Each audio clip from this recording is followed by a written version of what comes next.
جنوبی لبنان میں اسرائیلی فضائی حملے کے نتیجے میں 2 افراد جاں بحق ہو گئے ہیں۔ اسرائیلی فوج کے مطابق سرحدی علاقے میں مشتبہ نقل و حرکت کی نشاندہی کے بعد یہ کارروائی کی گئی۔ فوج کا کہنا ہے کہ حملہ لبنان اور اسرائیل کی سرحد کے قریب جنوبی لبنان کے علاقے میں کیا گیا۔ دوسری جانب امریکہ نے حزب اللہ کے اتحادیوں کے خلاف نئی پابندیوں کا اعلان کیا ہے۔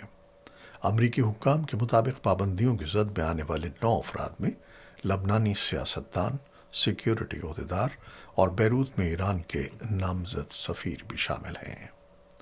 امریکہ کا موقف ہے کہ یہ افراد لبنان کی خود مختاری کو متاثر کرنے اور حزب اللہ کو غیر مسلح کرنے کی کوششوں میں رکاوٹ ڈالنے میں ملوث ہیں۔